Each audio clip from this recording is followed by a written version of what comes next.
In a world of fake news, we bring you up-to-the-minute factual inaccuracy and a heavy dose of moral truth. With your hosts, Kyle Mann and Ethan Nicole. This is the Babylon Bee. Fake news you can trust.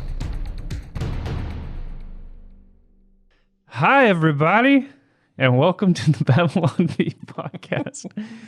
I never know what you're going to do when we start up, and I just have to go along with it. Yeah, it's very fun. So you may notice that we're a little red.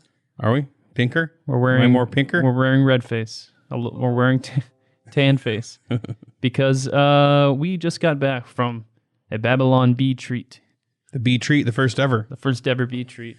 We met each other. Most of the Babylon Bee guys have only ever known each other on the internet. Yeah. We finally met in person. I got to meet the Adam Ford. Yeah. Which people might be shocked to find out he was there supporting the filth that we put out since he I heard a rumor, left the Babylon Bee. Yeah, true. I heard a rumor he was going to be there, but I didn't believe it because he doesn't do that kind of stuff. Yeah. And I could tell at times it was a little hard for him, but he was a great sport. Yeah. He loves a good cigar, so me and him got along great. Oh, awesome. Yeah, so people have this vision of the Babylon Bee that we're all these writers who sit around and kick ideas around in kind of a Google-style hip headquarters, but it's not true. Maybe one day. We just kind of text each other ideas in our Facebook group or whatever, and now we actually got to do that. We all sat around, joke. Actually, a few headlines came out of it that we published because we were just talking, and it worked so great when you're all just sitting around joking around. Ethan and Frank sat around in the sun all day, smoking cigars and writing, and it was just... Yeah, we came with a whole new movie idea and a TV show idea. We're crazy. Me and Frank have written a script together. We go way back, and this is our first time actually meeting in person. So he's a guy that I've been talking to a lot for like years, well before the Babylon Bee too. And we were just amazed that everybody at the Babylon Bee is a really cool person. Yeah. It was just, I mean, we have 10 or 12 writers that we kind of just picked out of like, here's some solid headlines, and they seem like an okay guy. And for everybody to just be like a really good Christian, like a really... Yeah. I mean, solid, like no one is good except God, but like a really genuine person that you can just sit around and talk with. They know their scripture. They're not just kind of like, oh yeah, I went to on Easter sometimes. Yeah, yeah, that. But also, I've been in writers, in writers' rooms on some TV shows and just in general. The weird thing about our writers group is, I mean, I think me and you are the shabbiest of the group. What, in terms of just looks? The looks and just kind of the... Thanks. Yeah, your hair's usually kind of messy. You comb it more than that we're on a podcast. Yeah, I got the video cameras now. But you have more of a writer look. And then I definitely do. But yeah, like these guys they're clean, they're articulate. They're clean like Obama. Yeah. Like what Biden would assume about black people, I assume about writers. Like they're going to be they're filthy, they're inarticulate. No, that's what Biden. No, I didn't mean to get. That's just what you would. No, okay, let's move on. That was Biden, not me. Yeah, I got you. But that was me about writers. You're proving everybody right that the Babylon Bee is just full of racist people. No, that's not what I said at all. Just kidding. So it was great. It was great. We also wanted to give an update on our Babylon Bee Best Of book. We do? Oh, okay. That it is being printed now. It is in the... We're supposed to be getting proofs pretty soon, so they're going to show us like the proof copy. Yeah, so we can... do we give like it's a final thumbs up? Yeah, it's complicated because it's got gold leaf and like leathery looking stuff, and it's very fancy. So it's gonna be awesome. It's gonna be nicer than any Bible that you own. It's gonna, or at least it's good because it's gonna be it'll look nice on your shelf of Bibles. Yeah, so fit right in. It's being printed, I think, by the guys who did Doug TeNaples' Earthworm Jim comics, and we got samples of that sent to us, and it was just gorgeous. Yeah, and I'm like, beautiful. oh my gosh, if it's half as good as this, it's gonna be. Yeah, this is a company that mostly does like yearbooks and stuff. So they're used to making kind of big, heavy-duty books. So this is going to be a cool project. All right, well, this is a podcast where we cover the news by reading Babylon Bee stories, and you kind of get to hang out with Babylon Bee writers. So that's what we're going to do. And we also, before we get started, we also wanted to thank our subscribers. You can subscribe at babylonbee.com/plans and just support us with a little bit of cash, and you get an extra little bit of content at the end of the podcast. So thank you, subscribers. Let's move on to weird news. This news is weird. Broody mother goose has taken 47 babies under her wing, and they're so cute. I disagree with the headline. Baby geese are not cute. They're like, but also, is that a pun? Broody. Brood.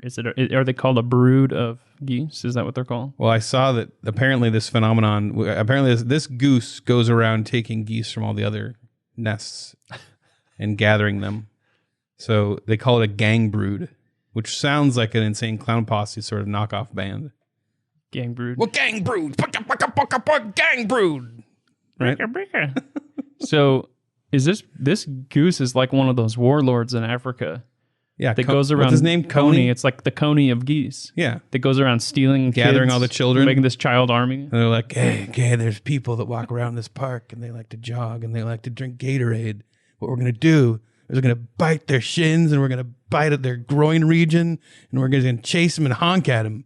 So we need all you geese to grow up hating people. So he shows them all pictures of people and they're like, let the hate flow through your beak. Let your hate go through your fire hose like necks. I actually just noticed on the notes you put she was recruiting for a child army. She's the I thought you were stealing my notes. No, that was my joke. I was riffing. I'm like, that's a pretty good connection, Kyle. Good job. I just stole right off your notes.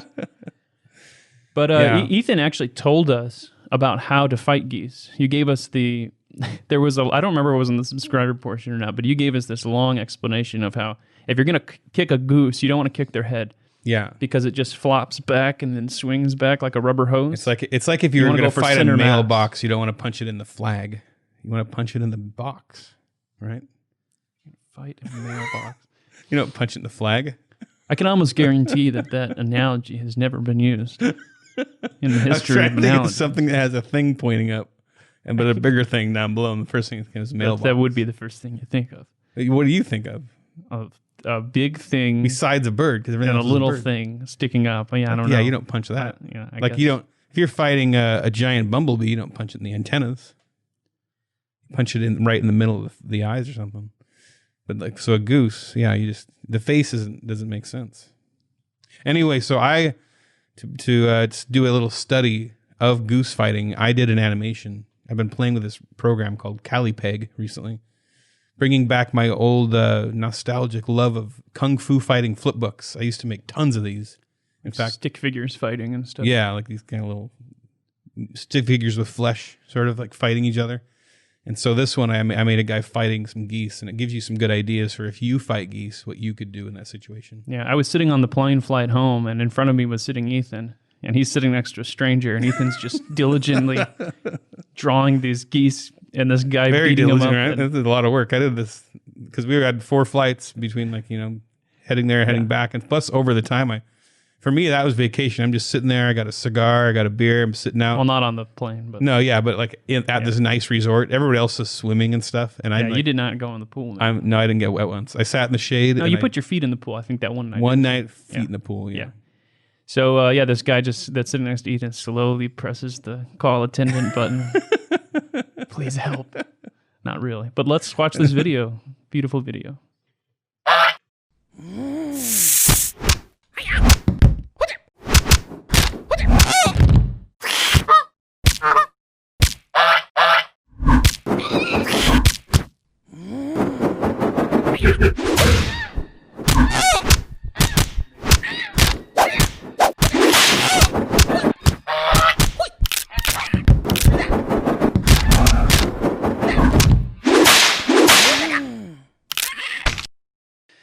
Well, what do you think? Educational? I especially like where he begins twirling the geese like nunchucks. Yeah, because I don't think those necks never, unless you have like a good hacksaw, I don't think those necks come off. It's a pretty strong material. And then I like how at the end you were like, you know what? It needs one more thing. The egg. The egg. Yeah. Squeezing the goose egg on the sundae. Poop out the egg. Just squeeze it, the egg. I thought about doing more into machine gunning eggs at all the geese, and then I was like, I'm done. This thing, that thing was a lot of work. Anyway, so I'm glad you guys enjoyed that. If you want more cartoons, let me know. Man falls through floor of home, plunges down 30-foot well. Firefighters in Connecticut said a man survived with only minor injuries when he fell through the floor of a friend's home and plunged nearly 30 feet down a well under the house. So apparently there's enough water at the bottom of this well that he just kind of splashed. But still 30 feet into water. 30 feet, That'll still hurt you, right? I guess the well hole made it so he didn't like flop, doesn't belly flop or anything. He just kind of shot down like one of those bank tubes. Is that what those are called? Well holes? A well shaft. I don't know. A well hole. A well hole. But isn't it like the well is the hole? Well, what do you call it? The hole is the essence of the well. The well is the bottom. So are you a wellsmith? Do you know all the terms? Am I a wellsmith? Is that what they're called? Wellsmiths. Do you know what they're called? I'm just going to mock everything you say and then look at the camera and do one of these. Wellsmith, really? I'm wondering if this guy got the message that he's not really wanted. They just like, they have an X on the floor and they're like, he's been overstaying his welcome and they're like, why don't you step over here, Frank? Just and then I set your coffee right there next to that X on the floor. Yeah, isn't this Thomas Kincaid painting beautiful? Stand right there and examine it in the light. And then the host is reaching for a little sconce, and he pulls the lever down. Well, he fell through the floor, so I think he noticed one day that the floorboards are weak, and he's like, "This could come in handy later." So he told everybody to avoid it. And when this guy came over, I like to think that when the guy fell down, he did that sound Goofy makes. So he's like, yeah, just slowly fading. Yeah. Then you just hear at the end, it's like silent for a while. Then I am kind of jealous of these people that can have something really crazy and bizarre happen to them and not get that hurt. Yeah, because then they have this great story forever. Yeah, great story, and they get all their limbs. Hey Frank, remember when I fell through the floor of your home into that well? Classic. Classic. And now what do they do with that hole? I wonder. Do they do anything with that? I don't know what you could do. What can you do with the well hole? Can you fish? Maybe you could dump fish in there. Did he know this well was under his house? I'm guessing he didn't. I don't know. He probably knew it was there, but didn't know that the floor was weak. Yeah. Whatever. Oh, well. Yeah. Okay, just a quick warning. This one's a little... We don't quite understand this one. Okay? If you've got little ones, skip ahead a minute or two, because this is strange. So a pair of people were hired for a man's broom fantasy. I don't know if he's into like Lord of the Rings or witches and maybe Harry Potter. He likes fantasy. He's really into cleaning, maybe. So these guys are hired for a man's broom fantasy. They turn up in the bedroom at the wrong address, wielding machetes. So I don't know what fantasy he's reading, but I've never read that in anything I've read. Yeah, I read a lot of fantasy, a lot of sci-fi. Like Terry, who's the Pratchett. Terry one? Pratchett. Yeah. Or I don't know any fantasy writers. C.S. Lewis, Chronicles of Narnia. Yeah, J.R. Tolkien, George R. Martin, Sanderson, Michael A. Stackpole, Stackpole. He reads like Star Wars. Maybe that's a broom, a stackpole. Yeah. I don't know. Yeah, so apparently these guys came into the wrong room, wherever this guy had a broom fantasy. I don't know what that is, but carrying machetes, which somehow are involved in such a fantasy. But they got the wrong house. Now, we're not judging these guys or this guy's fantasy. I mean, if this is what he's into, then, everybody has their thing, right? We can't judge. So this guy... Machetes and broomsticks. So these guys show up and they're wielding machetes and they have a broomstick. It's like, yeah. And so at one point, one of them asked this guy in his house, "Are you sure you're not Kevin?" He's holding this machete. The guy's in the bed. The guy's screaming, "I'm not Kevin! I'm not Kevin! I don't know." Is he pointing the machete at his face? "Are you sure you're not Kevin?" And they're like, "Is this part of the act?" Or wait, "Are you sure?" Because we were told to come here and pick up Kevin. Eventually, they accepted their error and left. And they said, "Sorry, mate." They shook hands. They shook his hand and said, "Bye." And then he called the police. I just love the idea that they can shake hands. Now, is this white privilege? Because I think this happened like in the UK or something, or Australia. You think if two black guys broke into somebody's house with machetes, it could go like this? Maybe, I don't know. But it just seems a little. Yeah, like it wasn't. Like, how did it go that politely? The white guys go in the house and they say, "Oh, sorry." Yeah, so they shake hands. "Oh, my bad." Cool. Hey, it happens, man. Hey, everyone's got their thing they're into. I actually, the guy's like, "Actually, I ordered the mop." Yeah. Yeah, the mop and the chainsaws. So we got this mixed up. Yeah. You want next door for the broom. Is that an app where you order that? I guess. You gotta check the box. Oh, sorry, my finger slipped and I got machetes. It's called Boober. What? No, I don't know. Does it make any sense? Uber. Fantasy. Uber fantasy. What's Flash LARP? Flash? It's LARP. like Flash Mob, but you Flash LARP. Like you show up with all these weird weapons and stuff to play fantasy. Because they're going to LARP, right? I don't understand what they would want to do with a broomstick and two machetes if they're not going to LARP. Because I don't understand. So we're moving on. Yeah, we're just going to leave that. Best unsaid. Man fined 450 pounds for provocative fart in front of police officers. My favorite part of this headline is provocative. What is a provocative fart? Did he really stare them in the eyes and do it like and grunted at them and like hold his legs up above his head? And the fact that I get it because as a father, you've got your kids and they love fart humor and fart jokes, and you got your wife and you're all there and it's like, and if you do the in the middle of praying, if you do like the sit and lean, and you go and you let it go, it's like you're clearly being provocative versus oops, I just let that one out. But to the point that they gave him a 450 pound fine. I don't know how much that is in American money. Yeah, it's meaningless really. Pound, who knows? Yeah, money doesn't weigh $5 something, but I don't know. I'm guessing it's just that it's bad enough that they fined him. Like, is that actually a law? So the police wrote on Twitter that the man had been sitting on a park bench before getting up, looking at them, and letting go, and this is a quote, a massive intestinal wind, apparently with full intent. Apparently with full intent. Of course, no one is reported for accidentally letting one go, the cops added. So are there degrees of farts? Like you could be convicted of third degree. Is this on the books? So third degree fart is like unintentional fart, but you still harmed someone. Second degree is a fart of passion. Fart of intent. And first degree is a fart with full intent and premeditation. So he had premeditation. And can they use their little speed guns to like measure if the fart is provocative or not? Like if it is aimed, it came fast, it's forced. Hey, that wasn't relaxing muscles, that was forced muscles. Well, maybe he said something. Who knows? I fart in your general direction. I don't know. Something like that's what he said. Did he say that with like an accent? Yeah, French accent. It's a Monty Python reference. That's where that came from. Okay.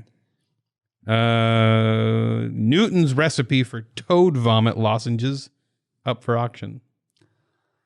So Newton was known for much bigger stuff than this, but apparently he had a recipe. This is Isaac Newton, Sir Isaac Newton. Listen to this. Newton describes in these notes. So it's these notes of his. So they're selling the original copy of the notes. Of the notes where he's writing out. Because this was for like the Black Plague or whatever. That makes more sense because I think he could have a grocery list and it would sell. Yeah, right. That's true.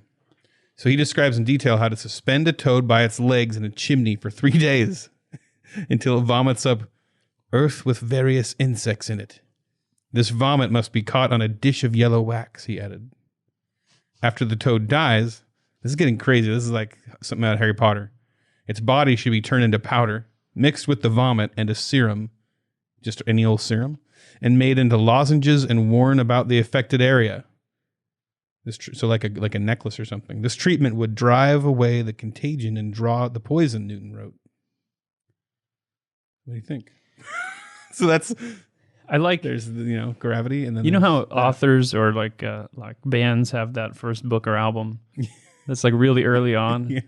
And it's like they didn't really hit their stride until album 3 or 4 or book 3 or 4. You don't really want to remember those early ones. This was like his his early. Well, it's either that or it's the after. The one way later when they're old and washed up. Well, because you spend your whole life writing your first album, they say, and then you spend like a year writing your second.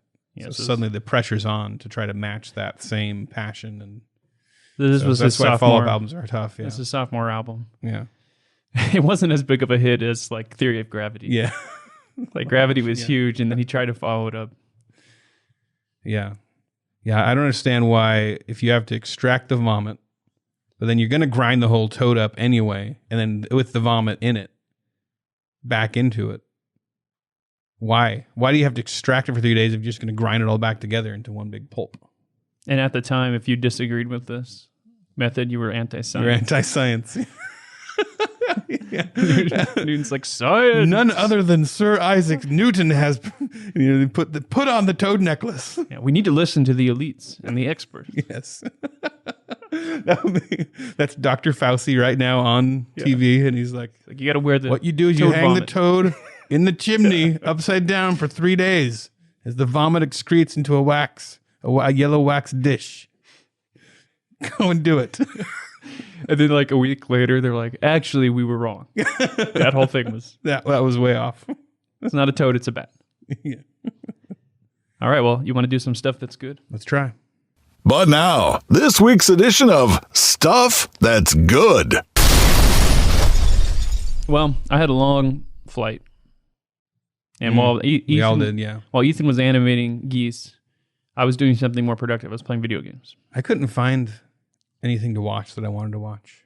I have trouble. Like I'll preload my phone with all the videos and stuff. Like you can download them off Netflix so they're ready. Mm-hmm. Or you can. I think the phone, the airlines have it on your phone where you can download the app and. Yeah, I always forget to download the app before we take off, and it's like you have to buy the Wi-Fi to download the app, and then it's such a commitment to go. I'm going to do this 2-hour movie. Yeah. For half my flight. So I did watch Mission Impossible Fallout. Okay. Which was pretty good. But that's not your thing. That's not my thing. And I did watch Better Call Saul because I had downloaded a few episodes, which is just a great show. Okay. But my thing is this is kind of a double thing. Okay. First of all, this is kind of a dad hack that if your kids have stolen all your video game consoles and got them grimy and sticky like they do, do your kids destroy or do you just not let them touch it? Because that's what some people do. Like kids they're wrecked. The controllers, which cost like $50 a piece, and they're just destroyed. I mean, we have like travertine tile floors, so just broken. It gives me so much stress and anxiety in my life. The kids destroying controllers. I've bought like 4 or 5 of the Switch. And the discs. Joy-Cons. They cram the discs into the hole. Oh man! See, with the Nintendo Switch, it's a card. They're little tiny cards, which is fine because I can't scratch them. But I find them in the couch cushions. Like, this is freaking $60. And I get all. So the dad hack, my wife. It'll all come back when they're adults. Yeah, I know. They're grown-ups, fathers. That's a good headline. Like, dad takes comfort in fact that. Yeah, one day. I always try to do it. I'm like, one day you'll get, because I'm paying. I feel like when it happens to me, I'm getting paid back for what I put my mom through. Yeah, it is a revenge. Yeah. Anyway, so the dad hack, my wife got me a Nintendo Switch Lite, which is kind of like a slightly smaller version of the Switch, and it doesn't plug into the TV. It's just portable, and so we have made that my dad's Switch. And I posted this on Twitter, and there was like several replies saying we did the same thing. I got my own, and it's cheaper. It's cheaper than the other one, and it's just for me. So that's kind of my dad hack, is to get the Switch Lite if you have a Switch or a video game system and your kids are destroying it. It meant a different thing. My dad, who was born in 1940, when dad gets the Switch. That's different. That's a whole different thing. Whole different. Things have really gone downhill. Yeah. So when you hear Dad's Switch, you still have an instinctive. Dad is hiding in his bedroom playing Legend of Zelda or something. No, I was thinking you have this instant reaction to like guard your behind or something when you hear the word Switch or something. Getting the Switch. Oh no. Anyway, the game that I wanted to pimp was, can I say pimp? You pimp? The game that I wanted to promote is called Dead Cells, and it's a 2D fighting. I don't know. It's a Metroidvania, if you know what that is.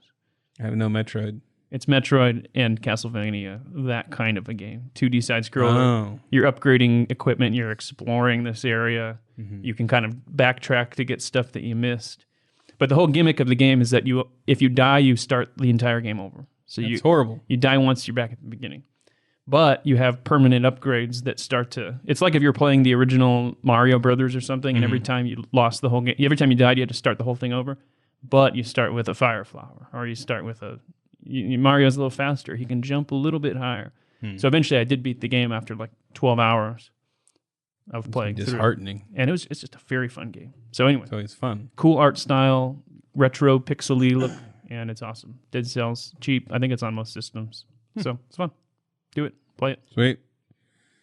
Well, since that was so long, I'll just be short. Yeah, sorry. Waco on Netflix. I watched it, and it was definitely worth the watch. It was... I would say I wanted to watch it because you always hear that and they definitely are making the government to be the bad guys in this. But I definitely watched it and went, yeah. You have my interest. It did kind of at the time when and I was watching it at the time when the anti-cop rage was so big. So it kind of helped me see from that perspective.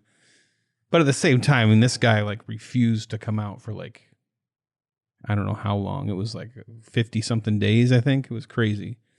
And he just had in his head that he needed to receive a word from God or something. And I do think some of the blood is on the cult leader's hands in that situation. But it was interesting to get all the different kind of just inside the house, outside, and just it's very sad, obviously. A lot of people die. But if you're curious about the story, I think they do a fair job.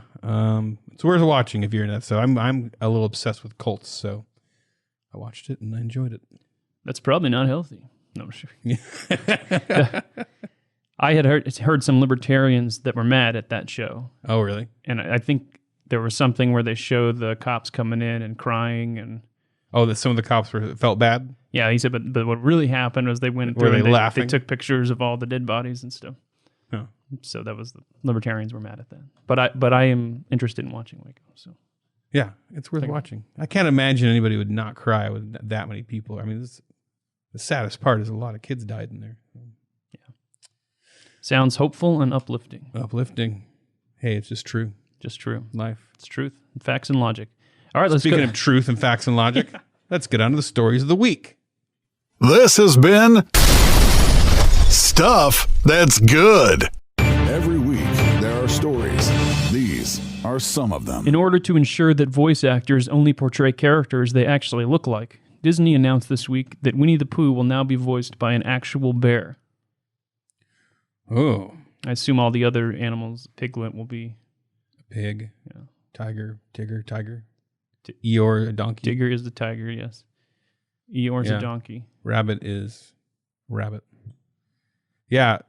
So this week, several voice actors have stopped voicing characters that are not the same race as they are. So we got like The Simpsons, we got Big Mouth, American Dad, Cleveland Show. They put out a big tweet and they're like, I am going to withdraw from my role. And they're all these big actors that have a million other jobs. It's not like they're like, I'm going to go back to the streets. Yeah, are they? Like, all right, I guess I'll make a few $1,000s less than my massive millions of dollars I make constantly. Are they selling like the home that they bought with the money that they made from the? Are you looking at something? Somebody like moving back and forth outside of the window. Continue. This is very creepy. It's really weird. I don't know what they're doing out there. Maybe it's the secretary trying to. They might be moving furniture or something. It looks like there's like a table outside our door. I completely lost Ethan's interest as they're talking about something. I don't know. I could tell the guy was trying to look in here. We need to cover our windows up. Anyway, so yeah. I was just wondering if they, are taking all the money that they made from these characters and donating it to donating it Black to Lives Matter or something. You would assume. You would think so. Yeah. Yeah, they probably are. Sell the home. They go back out to the streets. I apologize. So their actors just need to stop acting like something they are not. They just need to be themselves. Yeah. Isn't there like we were talking a while back, like there's a extreme sect of Christianity or old fashioned Puritanism or something where they believe that acting is sinful because it's lying. Can we talk about that? I kind of remember that. So isn't that where like wokeism is headed to? Where they're going to be like, you can only act as exactly yourself, because if you act as anybody else, you're stealing their identity. Well, I guess what is the argument? It's that like people of color or oppressed, LGBT minorities don't get enough roles. And so when you have a role that is that thing, you have to pick someone that actually has that thing. Now, I do think it's cool, like when you do a show with a deaf person and it's actually a deaf person, or it's somebody who's mentally challenged or something. They actually hire a mentally challenged person. I think that's cool. Yeah, there's nothing wrong with it. Yeah. But it's also, to get upset when someone acts like that, it's like, well, isn't that what an actor is supposed to do? I mean, the ultimate thing that needs to be, like when you play that voice with that cartoon character, whatever is the funniest, best working voice is really what you should be able to go for. But I don't know. That we're in a place where we can't do that. But I do think the goal would be to get to a place where that could be okay again, right? Yeah. You'd think, but I don't know. I just feel like a lot of these trying to work all the right amount of races and everything into every cast is just like, I don't know where it's supposed to lead, where everything's fixed. Yeah. So the logical... I'm not against it, Yeah, diversity's good. Diversity's great. But it's also like, so we can't tell stories where like everybody's one race, especially white, right? You just can't do those anymore. I just find weird in fantasy movies that are coming out now, like Wizard of Oz. Like they'll have like the Tinkers and the elves and stuff, or not the elves, but like the Oompa Loompas or whatever. No, that's the wrong one too. Whatever they all are. But they're all every race of people, but they are all munchkins. Yeah, like the munchkins, but they're all like, there's Asian munchkins and black munchkins, and which is, I mean, I'm not offended by their race, but it just doesn't make sense in that world, like how'd that happen? Yeah. Well, it just feels like... Didn't Frozen 2 have, like, there was like a black soldier or something, and and they're all up in Scandinavia, wherever it's at, and there's like a black soldier there, and I was kind of like, I don't know if that was... And they don't go both ways with it, right? Like if they tell a story, and if you tell a story about like slavery era, are they going to have all different races be slaves around? Like Wakanda wasn't full. None of it makes Wakanda didn't have all this. Yeah, diversity. You can't do. It's weird. Okay. It's just exhausting, is all it is. I would like celebrities to stop acting like people care what they think. Acting. Yeah. Acting. Right. See what you did there. See that? Yeah, very good. I like that. I like the logical conclusion of this. Like, if you were to cast a Mission Impossible movie or something, like you'd have to go find a ISIS terrorist or something to play the terrorist. And you'd have to go find some actual Russian spy to be the Russian spy. Yeah, I was thinking Jeff Dunham. He has that terrorist puppet, which he can't do that. So he'd have to have an actual dead terrorist come out and do the voice. I just want you guys to know that this is actually being voiced by... He's right here in the case. So I've never watched a Jeff Dunham thing. He has a dead terrorist. He has his name is Ahmed the Dead Terrorist, and he's like a skeleton with a beard and a turban or whatever. And he's like a suicide bomber that is now passed on. I guess is the joke. I don't know if he still does it. Does he get away with this? It's probably a little un-PC nowadays, but it was a big hit with his crowd back in the day. Yeah. I don't know if he still does it. Dead terrorist. Yeah. All right. All right. Well, let's do our next story. Let's do it.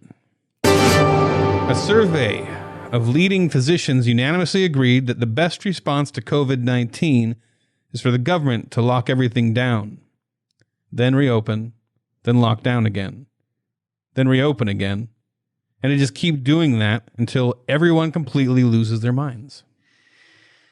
I admit I am at the lose my mind point already. Yeah. Because when things slowly started to open back up, I'm like, you know what? That was bad. That was a dark time. Sucked, but we're back and we're starting to open. I can do this. And then immediately, like, governors started to realize, like, people aren't paying attention to me anymore. Oh, no.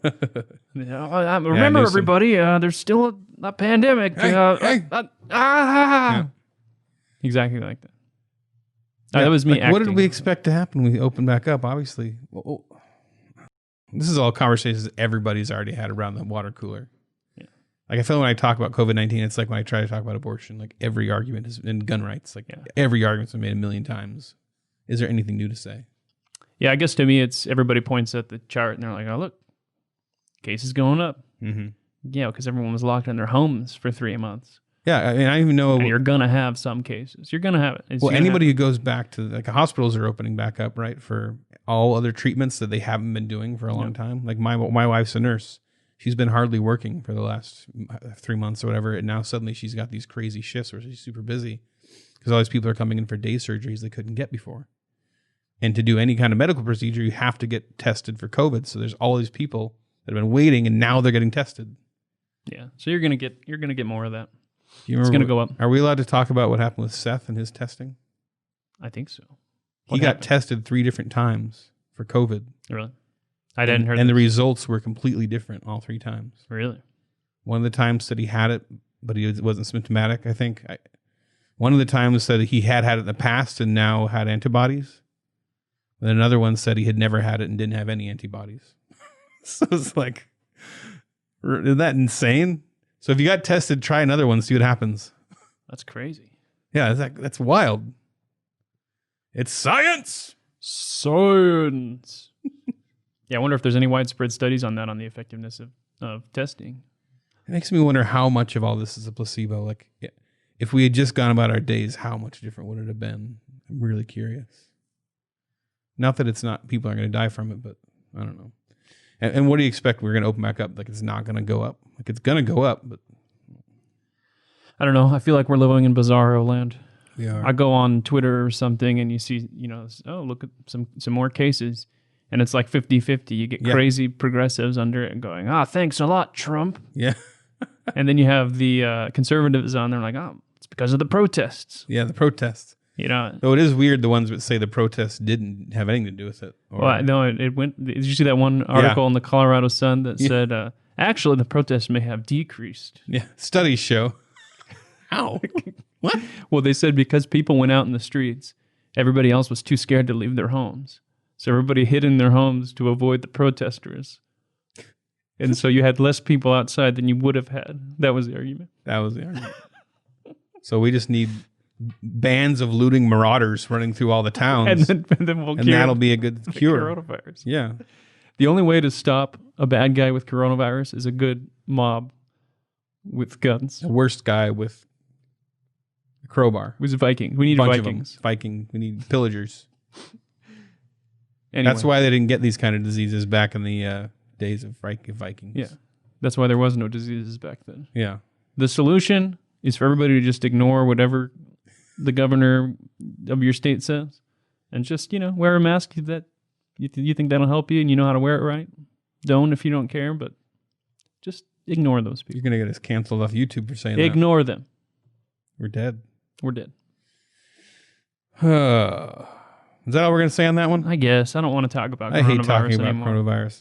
Exhausted. It's like I'm going to have a nervous breakdown. Yeah. Upon rumors of a remake of The Princess Bride, a spokesperson for the Almighty God confirmed that he will end the world in fire before he would ever allow that to happen. Truly a good and merciful God that we have. So who are these people that are going to... Sophie Turner and Joe Jonas? Well, to set the stage a little, for this rumor pops up every few years. Oh, they're talking about a Princess Bride remake. And just something to enrage. And although as a society we can't unite against like a pandemic, we do unite against that idea. Like I would hope so. There's universal scorn. I've lost enough hope in mankind that they would completely. Not only would it be okay to make, but that it would do well. People would go see it. Yeah. I guarantee you, like 90% of the people that are complaining about that'd be a good way to really fix society. Like you release the movie, everybody who goes in to see it, the chairs drop into a 30-foot well, and then they are sent off to an island, and they can all go have their lame country of stupid stuff. There's a river, a current going to a storm drain thing. Whoa, they think it's all part of the movie. This is a great movie. Oh, I love stupid stuff.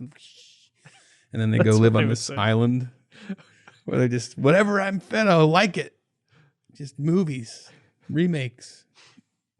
I love stupid stuff. Oh, yeah. And then they're on the island and it just says, cool people like this island. They're like, all right. Yeah. Cool people island. And then just fool them so easy because they're so dumb. Peace and harmony just breaks out everywhere else. Yeah, everywhere else. All the dumb people are gone. And they would just be staring at, you could just give them, kind of like you can give a kid an iPad and they're just gone. You just give all those people iPads and they'll just be gone. Yeah, this is awesome. Just drop in some nachos now and then or whatever. Bro, more nachos! Because that's what dumb people like. Yep. I like nachos too, but not mindlessly. Yeah. You have good My analogy's getting a little off the rails here. So the most recent rumor was that Sophie Turner, that's her name, and Joe Jonas. I don't know who Sophie Turner is. I think she was famous girl. Sophie Turner. Jonas is one of the Jonas brothers, I assume. She's the girl from Game of Thrones, the redheaded girl from Game of Thrones. Oh yeah. And Joe Jonas, it says they're going to be like a gender swapped remake on Quibi. Is that how you say that word? Quibi. Quibi. That was when I realized it was a Quibi thing. I was like, oh, okay, nobody's going to watch that. Yeah. And that sounds like at first they announced it and everybody was like, that's a terrible idea. and then it turned out to be it's like filmed in their homes and trying to be stupid. Like, it's actually I'm fine with it. Like it's a little parody. It's just like they're doing it in their homes, kind of goofing off. It's more of an homage. Whatever. Fine. It's not. Yeah, they're not going to do that. Like you have that kind of the arrogance of our time. That they're like, oh yeah, we're going to make now that we have all these great effects and now that we have Joe Jonas, we're going to really show how this movie could have been better. Right. That was the arrogance that people were rebelling against. Yeah. You know, Trump signed that order against protecting statues and monuments and stuff. Oh, yeah. He should do that for the Princess How does Bride. he protect them? I don't know. This was I thought I read that is he stationed the Discern headline said, like, Trump signs an order that protects statues. I'm like, well, probably doesn't actually protect anything. Put like a Tesla coils around it? I think it's just like, it says there's additional fines or something if you break a statue or, you know, there's more jail time or something. I don't know. But anyway, he needs to do that for the Princess Bride. Yeah, I agree. There should be some movies you just cannot touch. Yeah, Princess Bride was a perfect movie, released at the perfect time. It's a product of its time. It does not need to be. Yeah. Don't remake Lethal Weapon either, all right? We could just go on a list. Now, are there movies that deserve a remake or that would be better with a remake? I mean, have you ever seen a good remake? Sometimes it's just fun to see what you could do now effects-wise. Like, I wouldn't mind a Howard the Duck movie now. I love Howard the Duck. Something that was really weird and... I love when they bring back some of the weirder ones. I don't really care. I mean, actually, I don't care. I wouldn't care if they made it. I might see it. But in general, I hate remakes. I really, more than most people, I passionately hate it. Because there are so many creative, amazing people in Hollywood who have so many original, great ideas. But all the money goes to the remakes of the safe familiarity of old ideas. I mean, I go and I pitch.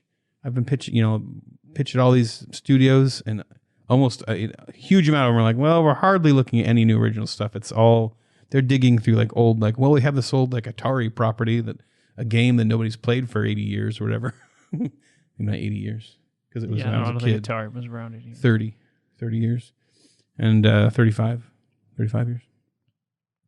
Yeah, that's what's happening. They're digging. We own the property, and it's the familiarity makes it safer. And also, what's happening with movies is because that's why they're making them like theme parks. Is because people don't just go see any old movie in the theater. Now it has to be a big, massive, big budget experience.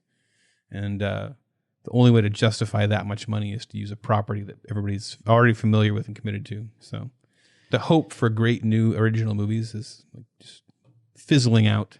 And the movies really are a theme park now that your seats drop out and you fall into the well hole. You fall 30 feet down into a well in the middle of the movie. We're going to work that into every conversation now. Into the well hole that the wellsmith created. Through the well shaft, yeah. What's the deal with remakes? I just wanted to say that. I hate them. Well, we're going to talk about... We're actually going to read a G.K. Chesterton essay together. G.K. Chesterton. Now, for our... Yes. Are we going to hold hands while we read it? Speaking of destroying old things that everybody loves, like movies. Yeah. Chesterton wrote about rebels who tear things down and destroy the old ways. We're going to see what he has to say. All right, let's do it. Hold that thought, Kyle and Ethan. It's us, Kyle and Ethan, from a minute ago. We wanted to mention that today's podcast is being brought to you by Faithful Counseling. As a Christian, you know God is always there for you, but sometimes things can feel overwhelming, and it can be beneficial to speak with someone who shares your faith and your values.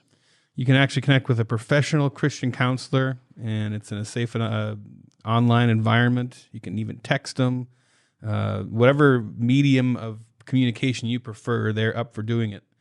And they'll talk about all sorts of things from depression, anxiety, stress, even crisis of faith issues. Yeah, so no matter what your issue is, Faithful Counseling is there for you. Everything you share is confidential.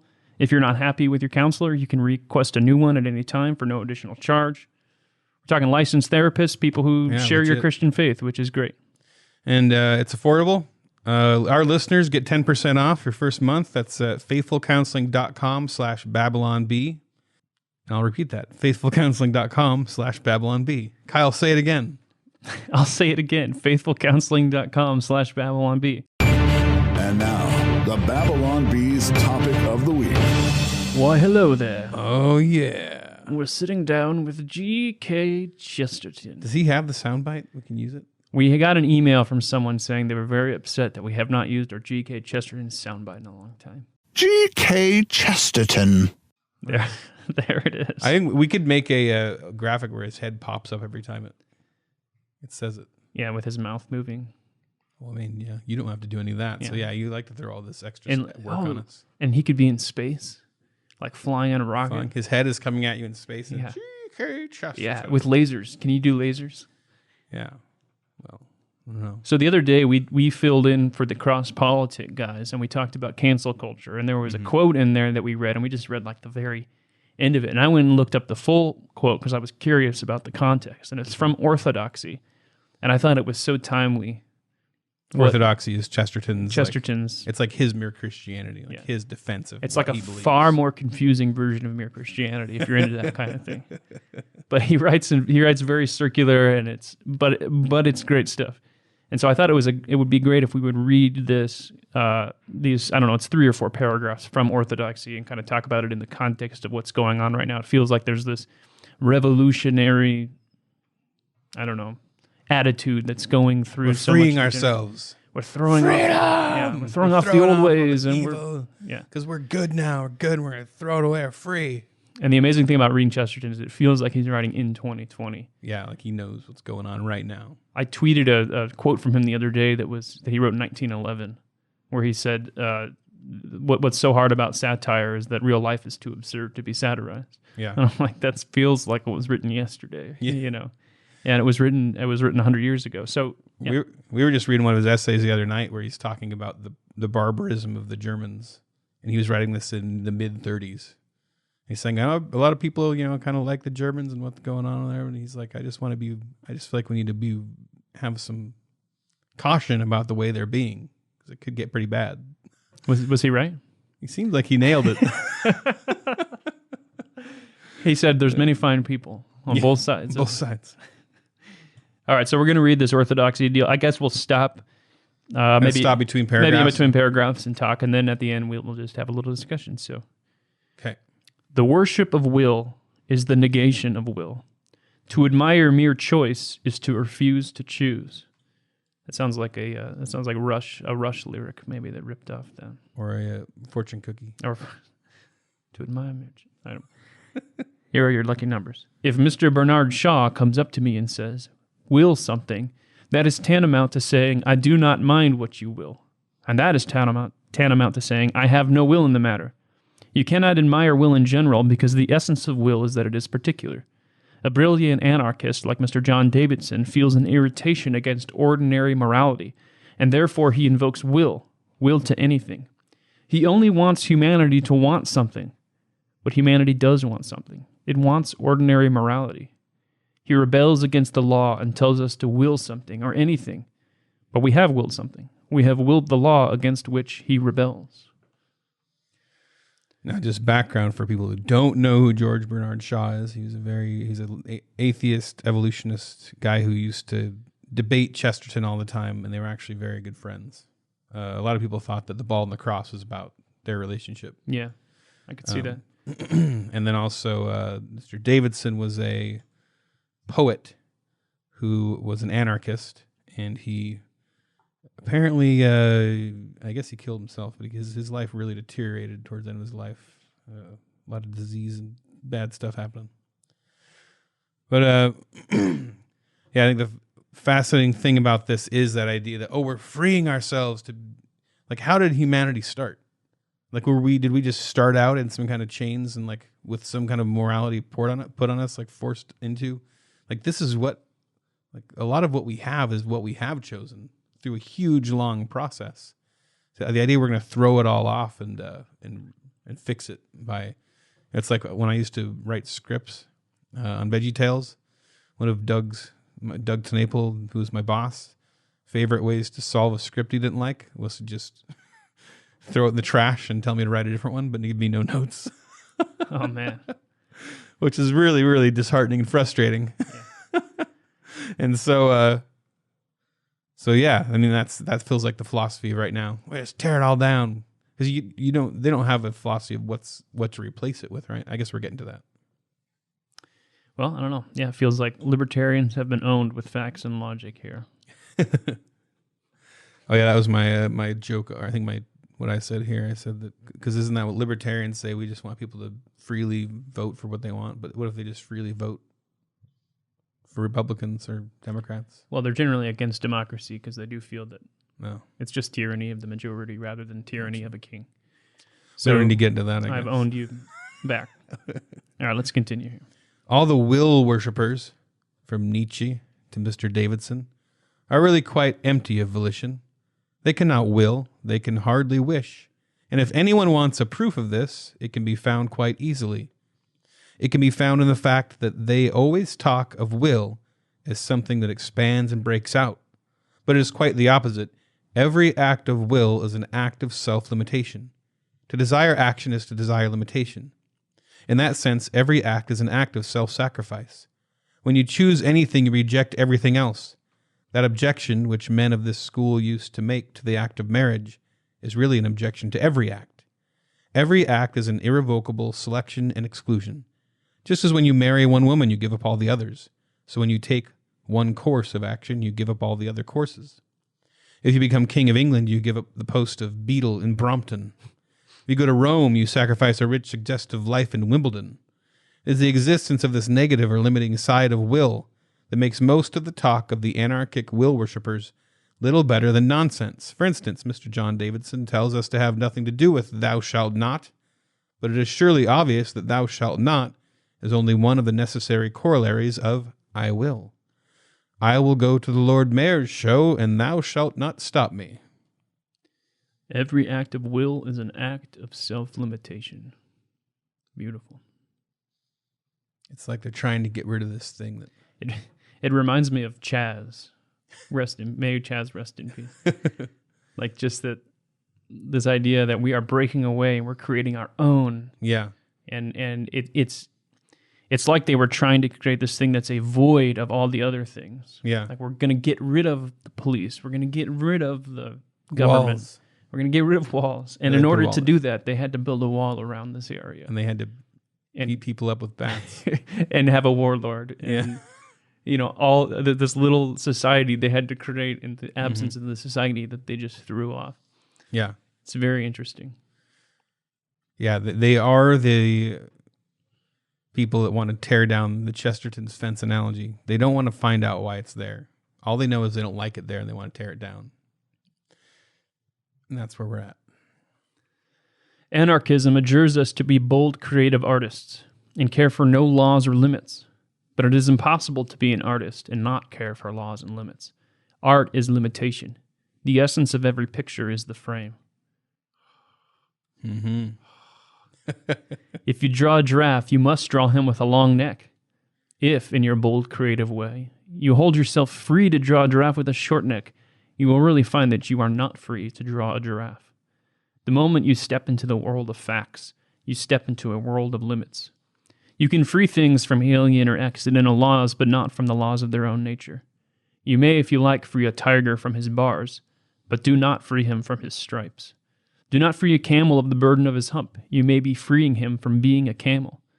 Do not go about as a demagogue encouraging triangles to break out of the prison of their three sides. If a triangle breaks out of its three sides, its life comes to a lamentable end. Someone wrote a work called The Loves of the Triangles. I never read it, but I am sure that if triangles were ever loved, they were loved for being triangular. This is certainly the case with all artistic creation, which is in some ways the most decisive example of pure will. The artist loves his limitations. They constitute the thing he is doing.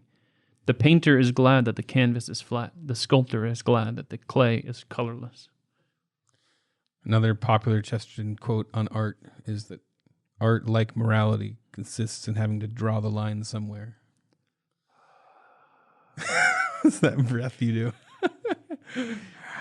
I'm like, I feel like I'm achieving enlightenment, like I'm arriving at nirvana or something. It's like, but it's funny because art, we act like art is this act of like just free self-expression, but there's really no way to create any kind of piece of art with immediately limiting yourself in some way. Yeah, I guess even the most insane modern art. Even Jackson Pollock has a canvas that he doesn't. Yeah. He doesn't just start painting the entire world. But that's what that's what modern art and like performance art tries to do. They're trying. Yeah. It says we're gonna it's not on a canvas. We've painted all the fire hydrants in the city pink. That's our expression. Yeah. But you've still chosen something to do at the exclusion of doing something else. You've still limited yourself. Amazing. In case the point is not clear, which I love, he just did a paragraph full of analogies. That's all that was. I love it. He goes into analogies. He loves absurd analogies. A massive rant on triangles, in case that's not clear enough for you. In case the point is not clear, an historic example may illustrate it. The French Revolution was really an heroic and decisive thing, because the Jacobins willed something definite and limited. They desired the freedoms of democracy, but also all the vetoes of democracy. They wished to have votes and not to have titles. Republicanism had an ascetic side. Ascetic, is that? Ascetic, I think. Ascetic side in Franklin or Robespierre, as well as an expansive side in Danton or Wilkes.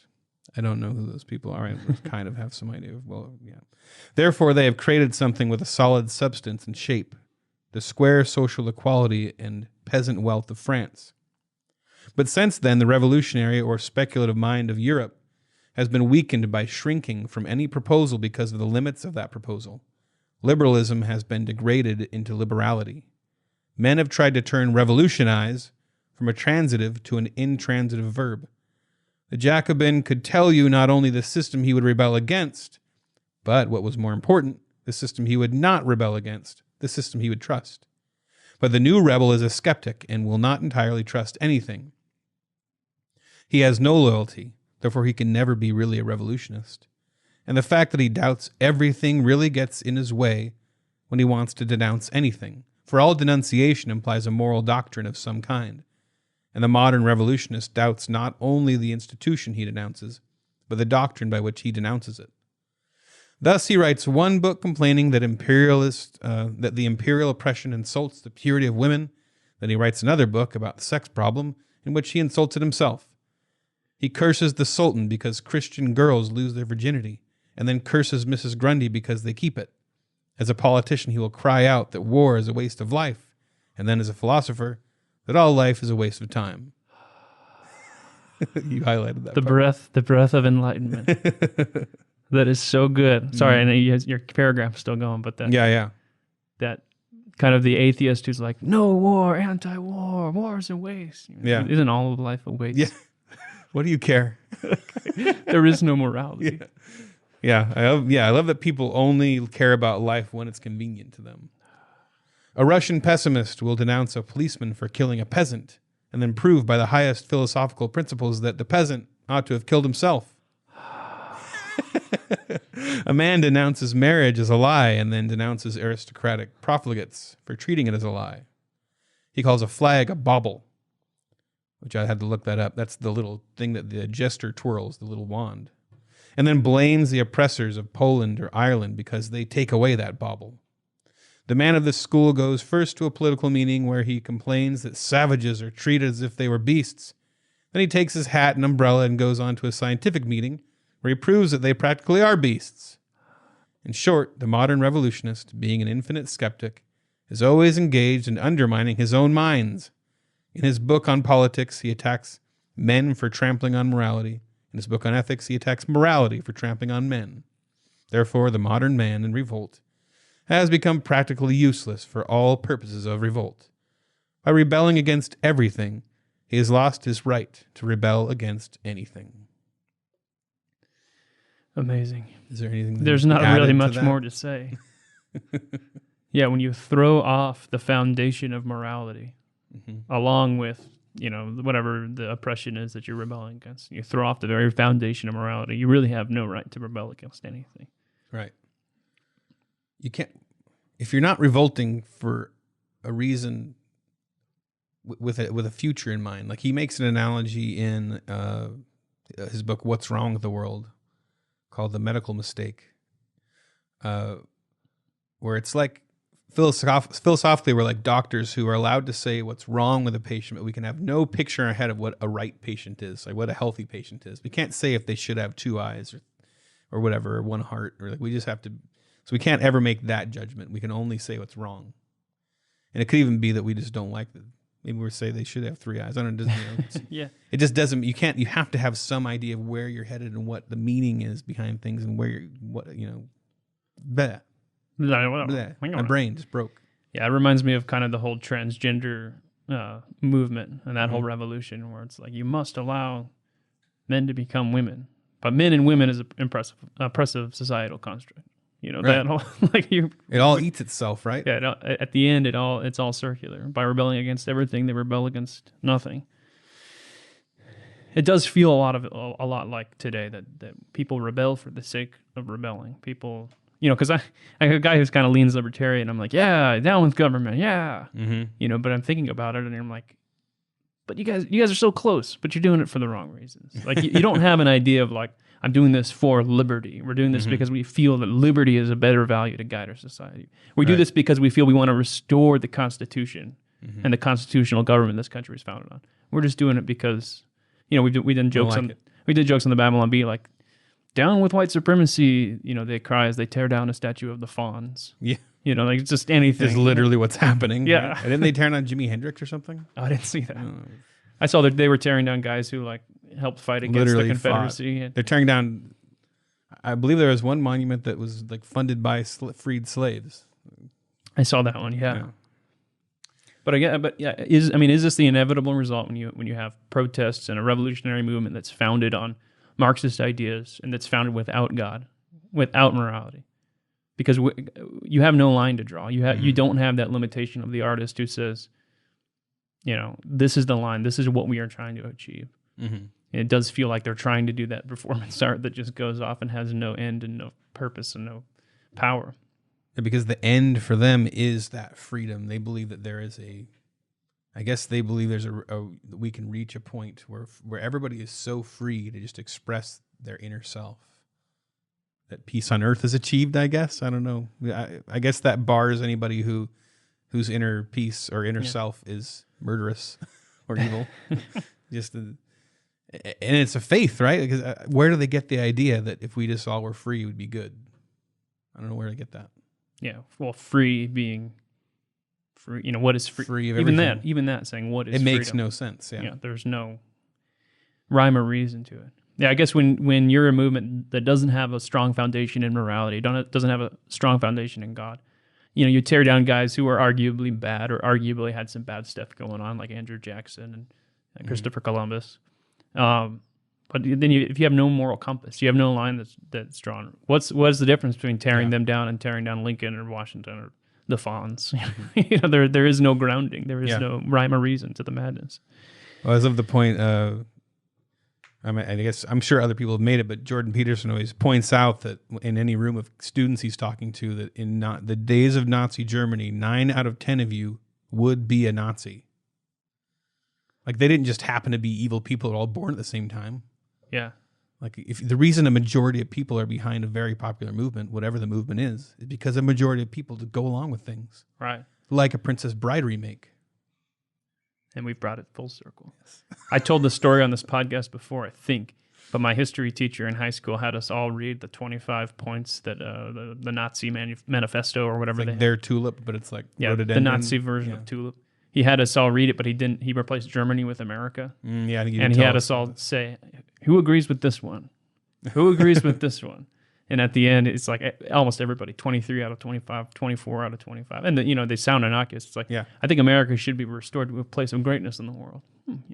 Sounds good. At the end, I'm sure he would get fired for doing this now. That's hilarious. But at the end, he goes, you guys are all a bunch of Nazis, And he tells us what it was. And it was just like, that was eye-opening. The grievance studies guys did that with, they took Mein Kampf but made it feminist.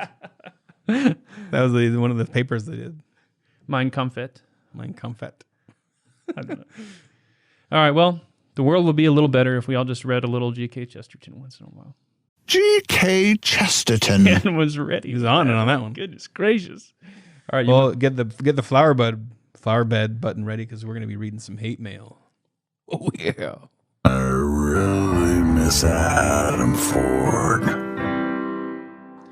We don't miss Adam Ford because we just got to hang out with him. Miss what? Oh, yeah. We don't miss Adam Ford, yeah. I mean, we're starting to miss him. I'm already starting. I want to smoke a cigar with him. Well, what was someone mad about? Oh, this is from a guy named None Ya Business. We have been called racists on the Babylon Bee recently. Yeah, I'm kind of glad we were on our vacation this time because we had one story. Let the storm pass by. There's a big storm around one of our jokes. So someone was very upset about it, and here's what they wrote. Oh, by the way, this article was not racist. It was making a point about not at all racist. Dan Cathy, who was we were just making fun of singling out black people for certain things, making fun of how the attempt to make up for past racism of people that aren't even you starts to look like Jim Crow. Yeah, at some point it's a horseshoe. It just starts looking everything's really bad a horseshoe. The further you go into it. So this person's name is None Ya Business, which I assume is a fake name. Or he has really clever parents. Yeah. And he says, "Hi, I was wondering how the actual flower bed you can justify posting some racist satire flower bed on your flower bed website. Your post is a literal disgrace and makes you look like flower bed. Why go that route to show your true colors on racism? Just flower bed. Wondering." All periods. All periods there. "Your site deserves to be shut down, and I am backed by over 10,000 American individuals who will be diligently working to do so. Good luck." Good luck. I saw the flag waving. That's ominous at the end. I am backed by over 10,000. I feel like he's standing in front of a curtain through the whole email, and then right at that point he goes, "By the way, I am backed by," and the curtain opens, there's 10,000 men standing behind him. Oh, these people just fists raised and ready to attack. Then they run. Men? Does that mean he has 10,000 Twitter followers or something? I don't know what that means. 10,000 American individuals who will be working diligently. So they're right now to shut down our site. They're working diligently like a house fly on a turd. Like, don't they do that thing? They just diligently whatever they're doing with their little fingers. For the audio listeners, Ethan is currently scheming and rubbing his hands together. They do that fly scheming? As flies. We've talked about this before, right? Yeah. But I think it was audio back then, right? It was probably just audio. Yeah. So we actually got to read this hate mail all together as because I think Seth got it while we were all sitting around. We were all standing around with our martinis, laughing next to the fountain at some. I mean, it was a pretty fancy resort. Seth brought us pretty fancy, and we're gonna talk about that a little more in our subscriber portion. Yeah, we have a fun subscriber portion planned today. We have a repeat mailbag. This guy asks good questions. He asks really good questions, and he sent us another great email, so we're going to respond to it. We're going to talk a little bit more about our vacation, perhaps. And this guy asked us about Ethan and my past in ministry, because I used to be a pastor. Ethan was a young life leader. Yeah. We're going to talk about that a little bit. What happened? What happened to you guys? And and then there was a bizarre rebellion in our headline forum while we were gone. We have a subscriber forum where subscribers can pitch headlines to us. Mm-hmm. And there was like a meme that evolved in it, and it was crazy. And we're going to talk about that. So anyway, for our freeloading bums that listen to our podcast, thank you. Share it with a friend. Give us a review, whatever. Actually, Dan says all this stuff, so I won't say it all. But for our subscribers, Dave says all this stuff. Gosh, I'm sorry, Dave. I love you, Dave. Poor Dave. And we're going to go into our subscriber portion. All right. Bye. Bye-bye. The rest of this podcast is in our super exclusive premium subscriber lounge. If you're not a Babylon Bee subscriber, go to babylonbee.com/plans for full-length ad-free podcasts, access to our headline forum, 20% off the items in the Babylon Bee store, a gift, and more. Please drop us a review on iTunes and share the podcast with a friend. Feedback and love mail go to podcast@babylonbee.com. Follow Ethan at AxeCop and Kyle at _Kyle_man on Twitter.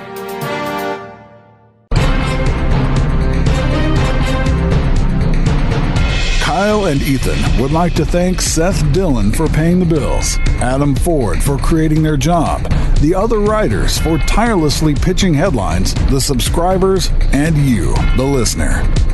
Until next time, this is Dave DeAndrea, the voice of the Babylon Bee, reminding you to go... Nah, I'm not saying that. Next.